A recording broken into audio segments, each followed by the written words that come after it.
이에 백성들이 아침에 일찍 일어나서 드고와 들로 나가니라. 나갈 때 여호사밧이 서서 이르되 유다와 예루살렘 주민들아 내 말을 들을지어다. 너희는 너희 하나님 여호와를 신뢰하라. 그리하면 견고히 서리라. 그의 선지자들을 신뢰하라.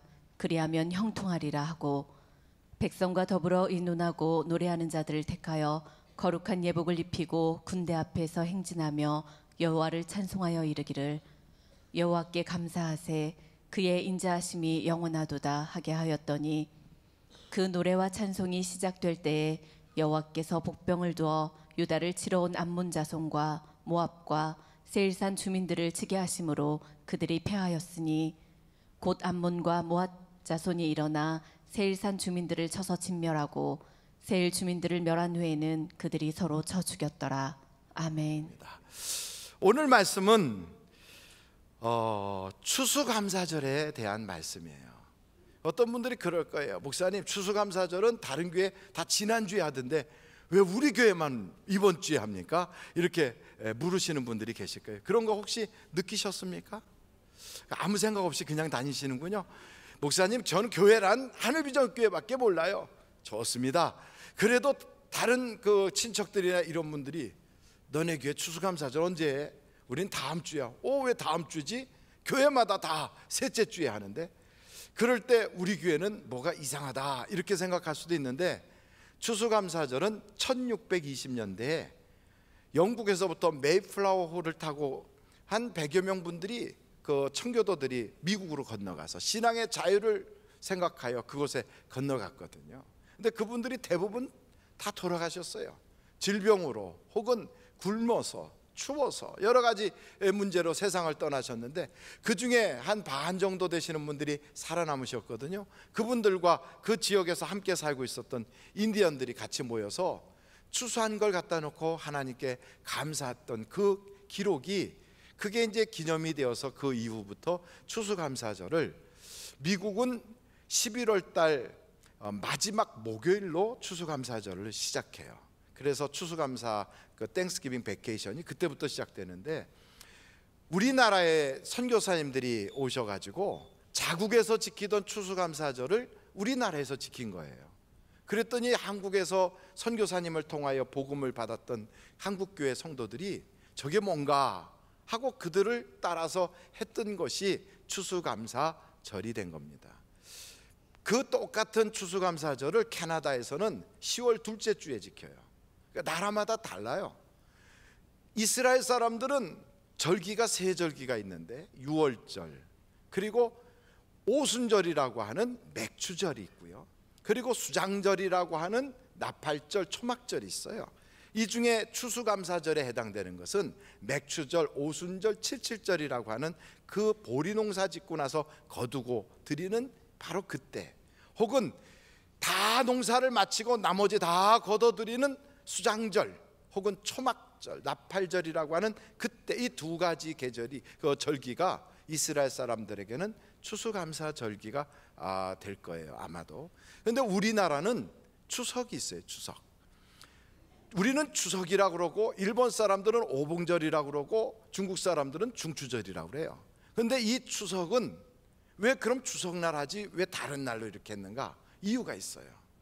추석은 사실은 한 가지 여쭤보고 싶은데, 농사 다 짓고 모든 걸 거둬들인 다음에 추석을 지냅니까? 아니면 농사 추수하기 중간쯤에서 추석을 지냅니까? 농사를 안 지셔서 모르지요. 대부분 농사 다 거두고 나서 추석을 하면 좋은데, 그러질 않고 아직 거둘 게 많은데 밭에는 아직 뭐 작물들이 있는데도 그냥 추석 명절을 그렇게 보내요. 그 왜 그러는가 하면, 그때가 바로 보름달 뜰 때거든요. 그 추석날은 대보름이라고 그러잖아요. 보름이 아주 굉장히 큰 보름달이 떠요. 그렇습니까? 제가 잘 몰라서 물어보는 거예요. 그래갖고 보름달 뜨는 그때를 기점으로 해서 추석을 보내니까, 가만히 보면 그날이 뭐 하는 날이냐면, 보름달한테 1년 다 농사짓게 해서 고맙다고 보름달을 섬기는 날이고요, 그날 조상신을 섬기는 날이에요. 그러니까 달 숭배하는 거예요. 그래서 뭐 달집 태운다든지 혹은 뭐 이렇게 불놀이 같은 것도 하고, 이게 밤중에 노는 걸 즐기거든요. 이게 그래서 미신과 우상숭배의 하나의 모형이 돼 갖고 추석을 우리가 추수감사절로 하지 않고, 우리는 미국 그 선교사들 영향을 받아 가지고 그래서 대부분 교회들이 셋째 주로 추수감사주의를 지켜요. 근데 가만히 보니까 미국 사람들은 마지막 주 목요일로 하더라고요. 우리는 그래서 마지막 주일로 추수감사절을 우리 교회가 그냥 정해서 지키는 거예요. 교회가 정해서 지키는데 혹시 배 아픈 사람들 있나요? 그 다른 데하고 왜 틀립니까? 아니, 자유롭게 알아서 교회들마다 정하는 거지 성경책에 몇 월 며칠을 추수감사절로 하라 이런 거 없어요. 그래서 우리는 바로 이때부터 지키면서, 이때부터 이제 1년이 이제 마감되는 날이 성탄절까지 한 달 남았거든요. 한 달 동안 기도하면서, 그리고 한 해를 우리에게 은혜로 주신 것을 감사하고, 또 새로운 한 해를 우리가 준비하면서, 남들은 송년회 막년회로 바쁠 때 우리는 이런 그 감사로, 그리고 성탄절을 준비하는 기도로 시간을 보내려고 이때로 탁 정한 거예요. 어떻게 은혜가 됩니까? 예, 은혜가 되든 안 되든 오신 분들하고 여러분 옆에 분하고 은혜 받읍시다. 한번 인사 다시 한번 합니다. 은혜 받읍시다. 전에는 막 일어나서 왔다 갔다 하면서 했는데, 오늘은 그래도 추수감사절이니까 우리가 조신하게 그냥 앉아서 인사를 했어요. 추수감사절에 오늘 말씀이 역대하 20장의 말씀을 가지고 여러분하고 한 20분 정도의 짧은 말씀으로 나누려고 그래요. 역대하 20장에는 여호사밧이라고 하는 왕이 등장합니다. 누가 등장한다고요? 여호사밧. 근데 이 여호사밧은 아버지가 아사라고 하는 분이고, 그리고 여호사밧 자신도 신앙을 아주 잘 지키는 사람이에요. 어느 정도냐면 왕인데도 전도하러 다녀요. 여러분, 국사를 보는 사람이 가서 전도하러 다닌다, 이거 쉬운 일이 아니거든요. 사업하면서도 틈만 나면 전도하고, 직장생활 하다가도 틈만 나면 전도하고, 아이들 키우면서도 틈만 나면 나가서 전도하고, 이건 굉장히 쉬운 게 아닌데 이 여호사밧이 그렇게 전도도 하고요, 그리고 부하들을 만나면 우리가 하나님 앞에서 두려움을 가지고 백성들을 잘 섬겨라 이렇게 이야기하면서, 재판할 때도 돈 받고 하지 말고, 권력 있다고 거기에 기울지 말고, 하나님 앞에서 모든 사람을 법 앞에서 다 동등하게 여기고, 그리고 하나님의 말씀으로 우리가 법을 잘 피도록 하라 이렇게 가르쳐요. 여러분, 이렇게 열심히 봉사하면 복 받아야 되겠어요? 하나님한테 한 대 얻어 맞아야 되겠어요? 당연히 복 받아야 되죠. 열심히 교회 충성하고, 열심히 하나님 말씀대로 살려고 하고, 누구보다도 열심히 전도하고 이러면 복이 찾아와야 되는데, 아니, 여기 성경에 보니까 복이 아니라 여호사밧에게 어려움이 찾아왔어요. 그게 어디 있느냐? 역대하 20장 1절 한번 찾아보세요. 그리고 성경을 읽을 때는 얼굴을 딱 피고 이렇게 얼굴을 이렇게 밝게 하면서 1절만 읽겠어요. 시작.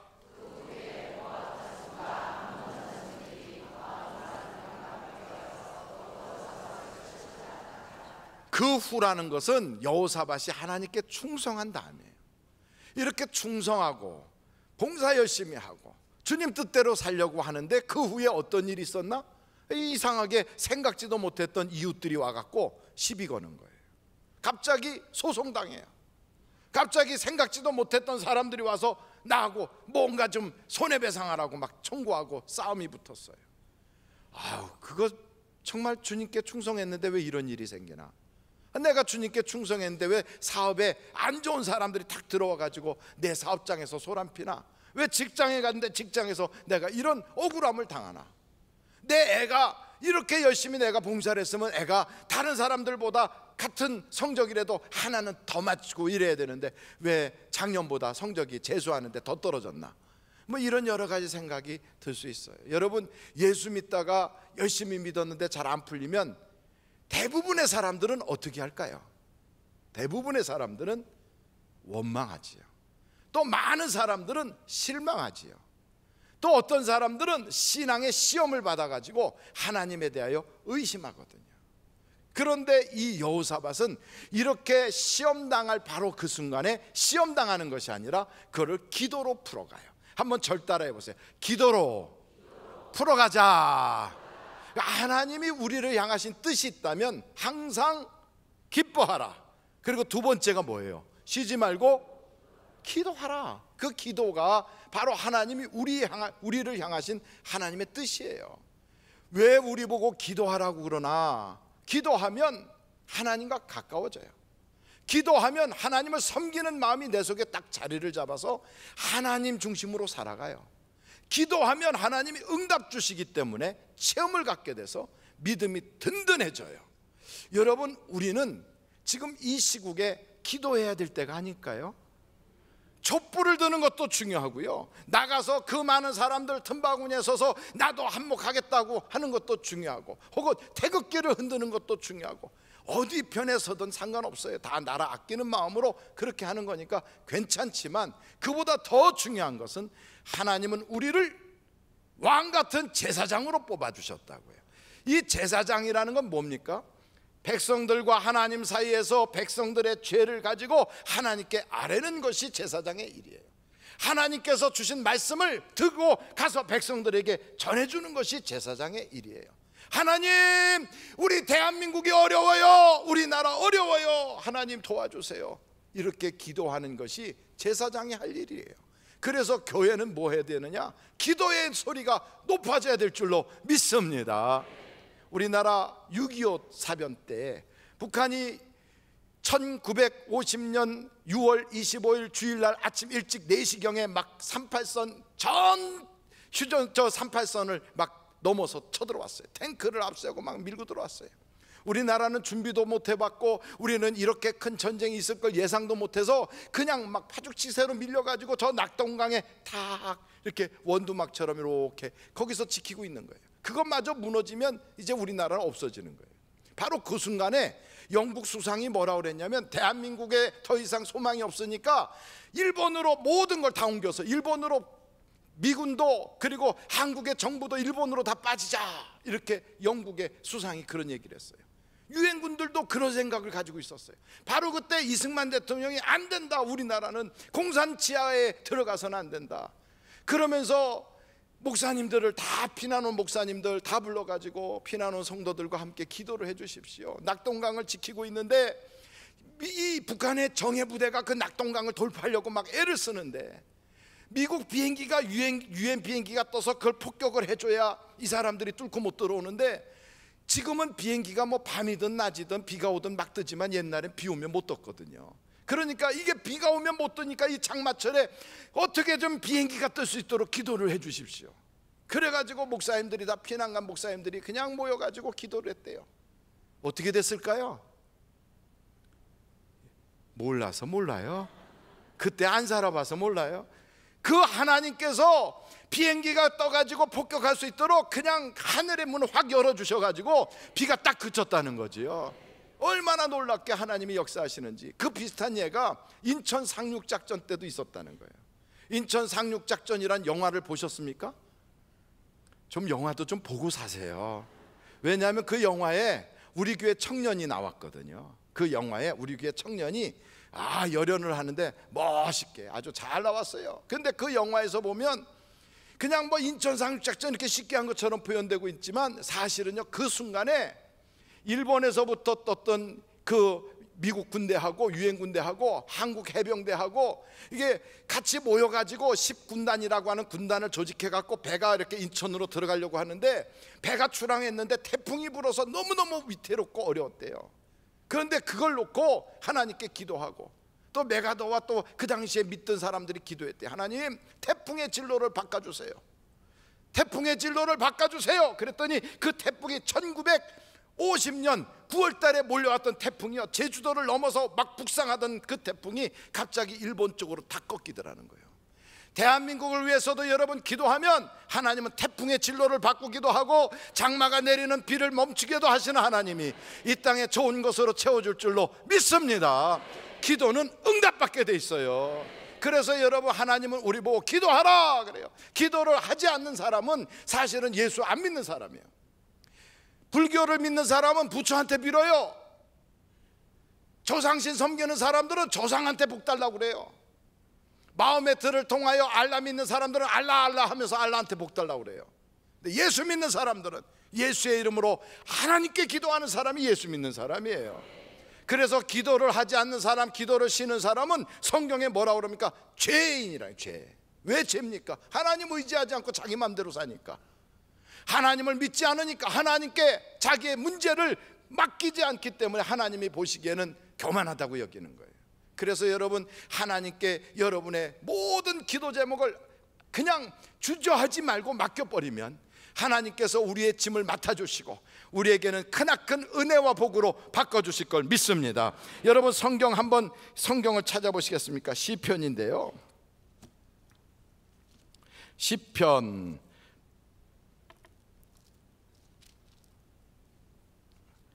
40편입니다. 시편 40편 한번 딱 찾아보세요. 1절서부터 한번 다 같이 1절부터 읽겠습니다. 시작. 내가 여호와를 기다리고 기다렸더니 귀를 기울이사 나의 부르짖음을 들으셨도다. 2절. 나를 기가 막힐 웅덩이와 수렁에서 끌어올리시고 내 발을 반석 위에 두사 내 걸음을 견고하게 하셨도다. 3절 시작. 새 노래 곧 우리 하나님께 올릴 찬송을 내 입에 두셨으니 많은 사람이 보고 두려워하여 여호와를 의지하리로다. 아무리 기가 막힌 웅덩이, 아무리 상상도 못했던 문제가 있다 할지라도 하나님께 부르짖어 기도하면 하나님이 해결해 주세요. 하나님은 참 좋으신 분이라 오늘도 그 역사가 일어날 줄로 믿습니다. 기독교는 처음 시작할 때부터 핍박을 받았어요. 예수님 자체가 먼저 십자가에서 매달려 죽음을 당하시고요, 제자들이 가는 곳곳마다 매를 맞고 감옥 생활했어요. 그리고 가서 복음만 전하면 악감을 가지고 죽이려고 덤벼들어서 돌로 내려쳐서 죽음당한 스테반 같은 사람도 있었어요. 이렇게 많은 사람들이 핍박을 받으면서도 왜 이 기독교가 로마나 아니면 저 몇몇 곳에서 살짝 비다가 없어지지 않고 전 세계로 뻗어나갔느냐? 하나의 이유예요. 하나님은 살아계시고 그 하나님이 기도하는 사람들의 기도에 응답 주셨기 때문에 죽는 걸 보면서도, 사람이 핍박을 당하는 걸 보면서도, 어려움 겪는 걸 보면서도요, 부인할 수가 없어요. 하나님이 살아계신 걸 기도하니까 응답받으니까, 기도하면 역사가 나타나니까. 그러니까 이 땅이 전부가 아니라 영원한 세상이 있다는 걸 보기 때문에 핍박을 당하면서도 나아가서 복음을 전하고, 핍박을 당하면서도 그들은 하나님을 의지할 수밖에 없는 거예요. 지금도 마찬가지로 중동에서 ISA에서 얼마나 많은 크리스찬들이 목배임을 당하고 얼마나 많은 크리스찬들이 학대를 당하고 죽음을 당하지만 그래도 그들이 신앙을 포기하잖아요. 왜요? 그 현장에서 기도하면 하나님의 응답이 있고 죽으면서도 천국을 보고요, 하나님의 역사가 있는 걸 그들이 체험하기 때문에 그래요. 마찬가지로 대한민국 이 땅에 아무리 술 문화가 많고 회식 문화가 많고 연말이면 망년회다 송년회다 막 이런 것들로 여러분들이 막 묻어다닐 수밖에 없는 그런 분위기가 우리에게 다가와서 우리가 신앙생활하기가 너무너무 어렵다 할지라도 여러분 기도하십시오. 기도하면 하나님이 그 수렁텅이 같은 다니엘이 빠졌던 사자굴 속에서도 하나님은 역사하시고 건져주는 걸 믿으시기를 간절히 바랍니다. 두 번째로 저는 오늘 이 말씀을 보면서, 우리 하나님께서는 응답을 주시는데, 기도하면 반드시 응답을 주시는데, 응답을 그 사람에게 직접 줄 때도 있지만 돌려서 주실 때가 많구나. 다른 말로 말하면 여호사밧이 기도합니다. 오늘 이렇게 기도해요. 한번 여러분 역대하 20장을 보십시오. 3절 우리가 봅니다. 여호사밧이 두려워하여 여호와께로 낯을 향하여 간구하고 또 온 유다 백성에게 뭐 하라고 공포합니까? 금식하라. 여러분, 기도할 때 금식하며 기도하면 응답이 빨라요. 선하며 기도하면 하나님의 역사가 굉장히 강하게 나타납니다. 그러면서 한번 계속해서 4절을 보겠어요. 다 같이 한번 읽어보겠습니다. 시작. 유다 사람이 여호와께 도우심을 구하려 하여 유다 모든 성읍에서 모여와서 여호와께 간구하더라. 하나님께 간구했어요. 이렇게 기도했더니 뭐라고 기도했냐면 이렇게 기도해요. 12절 보니까 이렇게 기도합니다. 우리 하나님이여, 그들을 징벌하지 아니하시나이까? 우리를 치러 오는 이 큰 무리를 우리가 대적할 능력이 없고 어떻게 할 줄도 알지 못하고 오직 주만 바라보나이다. 그러니까 주만 바라본다는 것은 참 처지가 형편없다는 거예요. 여러분, 통장에 돈이라도 많으면 주님 안 바라보고 통장 바라볼 수 있어요. 남편이 든든하면 주님 바라보지 않고 남편 믿을 수 있어요. 그리고 자식이라도 돈 착착 잘 벌어다가 용돈 주고 생활비 갖다 주면 다른 거 안 보고 자식 잘 되기를 위해서 자식 바라볼 수 있어요. 근데 이것저것 바라볼 것 없이 주님만 바라봅니다. 이거는 정말 대책이 없는 상태예요. 아무 대책이 없어. 보험도 들어놓은 것도 없고 저금 통장에 돈 하나 없고 누가 돈 갖다 줄 사람도 없어. 오직 어떻게 할지도 모르고 방법도 없고 힘도 없고 주님만 바라봅니다. 이건 무지무지하게 지금 코너에 몰린 거거든요. 바로 그럴 때 하나님께서 응답을 주시는데 14절 한번 보십시오. 여호와의 영이, 성령이 회중 가운데서 레이 사람 야하시엘에게 임하셨으니 그는 아삽 자손 만다냐의 현손이요 여이엘의 증손이요 분하나의 손자요 스가랴의 아들이더라. 이 사람은 알고 보니까 제사장 지파로 쭉 내려오는 그런 지파의 사람인데 바로 이 아시알에게 하나님의 성령이 탁 임하면서 뭐라고 말하냐면 이 전쟁은 너희에게 속한 것이 아니라 하나님께 속한 것이다. 너는 대책도 없고 너는 능력도 없고 너는 어떻게 할 방법도 생각할 수가 없다고 하지만 너가 기도했으니 이제부터는 하나님이 맡아서 해결해 줄 것이다.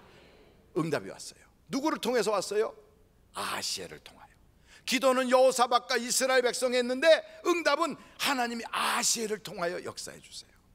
그러니까 우리가 한 주간을 살면서 하나님 이 나라에 복을 주세요, 하나님 내 사업장에 도움을 주세요, 하나님 내 자녀를 이끌어 주세요, 내 가정에 하나님의 복을 주세요, 하나님 내 몸의 질병을 치료해 주세요, 이러면서 막 기도를 했는데 응답을 주일날 교회 가서 예배 드리려고 탁 갔더니 목사님을 통하여 하나님 말씀을 통하여 내게 주시더라 이 말이에요.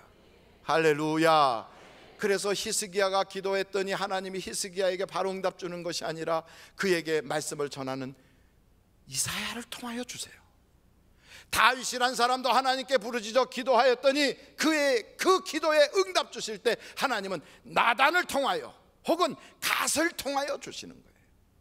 마찬가지로 시드기야라고 하는 사람에게 예레미야를 통하여 하나님이 말씀을 주셨는데 응답된 말씀을 주실 때 그 말씀을 받아들이지 않으니까 시드기야가 두 눈이 뽑히고요 인생이 불행해져요. 그러니까 하나님은 말씀을 통하여 우리에게 응답을 주신다고요. 그래서 여러분, 하나님이 내게 응답 주시는 통로를 닫아버리지 말고 그 통로를 다 열어놓을 수 있기를 간절히 바랍니다.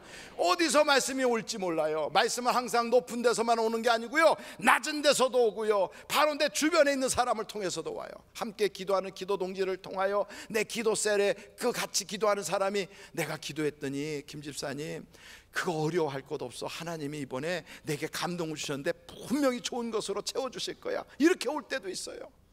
말씀이 내게 라디오 방송을 딱 듣는데 극동방송에서 주는 어떤 목사님의 설교를 통하여 옳다구나, 이게 내게 주신 하나님의 응답이구나 하고 올 때도 있다고요. 그래서 여러분, 어떤 일이 있어도 절대로 하나님의 말씀을 통하여 오는 응답을 차단하지 말고 길을 확 열어놓을 수 있기를 간절히 바랍니다. 그래서 말씀을 받는 자리에 자주자주 가야 돼요. 말씀 있는 곳에, 하나님의 응답이 있는 곳에 여러분이 항상 발걸음이 가볍게 그곳을 향하여 갈 수 있기를 간절히 바랍니다. 교회에서 부흥회를 하거나 예배를 드리는 어떤 집회를 갖거나 특별 무슨 기도회나 이런 거 할 때 보면 제일 은혜를 못 받는 사람들이 우리 교회의 얘기가 아니에요. 어느 교회 가면 그래요. 제일 은혜를 못 받는 사람들이 첫째가 목사님이에요. 둘째가 장로님들이에요. 은혜를 못 받아요. 그래서 장로님들과 목사님이 은혜 받으면 전교인이 다 받은 거예요. 왜 그분들이 은혜를 못 받나 하고 보니까 첫째는 아는 게 많아서 못 받아요. 아는 게 많아서. 둘째는 자신이 가지고 있는 게 이 머리끝에까지 올라가 있어요. 나는 기름 부음 받은 사람인데 하는 생각 때문에 말씀을 겸손하게 받을 수가 없어요. 그래서 하나님의 말씀이 중간에 탁 차단돼 버려요. 어떤 신학자가 그러더라고요. 기름 부음 받았다고 하는 목사님들, 기름 부음 받았다고 하는 장로님들, 그거는 구약 성경에 나타나는 옛날 왕이나 선지자나 제사장에게 기름 부은 거지만 신약 시대 때는 그렇게 기름 붓는 게 아니라 성령이 임하는 것입니다 그러더라고요. 성령이. 그래서 여러분, 성령이 임한 거예요. 성령이. 우리 모두가 다 성령 받은 걸 믿으십니까? 그래서 지금은요 계급이 아니에요. 장로님이다, 목사님이다, 이건 계급이 아니에요. 직분일 뿐이에요. 하나님이 우리에게 주신 그 직분을 잘 감당할 수 있도록 하나님 감당할 수 있는 힘을 주세요. 감당할 수 있는 능력을 주세요. 그리고 감당해 나가면 되는 걸 그거 가지고 계급인 줄 알고 내가 그래도 교회 생활한 지가 얼마나 됐는데 이러고선 그걸 안 받아들이고 은혜 받는 자리마다 쏙 빠져나가고 또 말씀 듣는 자리에서 쏙 빠져나가고, 그러니까 그 신학자가 그러더라고요. 기름 받은 건 틀림없다고. 그런데 꼭 기름 뱀장어처럼 싹싹 빠져다닌다고. 그래서는 안 돼요. 언제든지 겸손한 자를 하나님이 쓰시는 거예요. 다윗이 생각할 때 얼마나 그 왕이고 그 권세가 얼마나 대단합니까? 그런 사람임에도 하나님이 나단을 탁 보내서 꾸짖게 할 때는 아멘 하고 받아들이잖아요.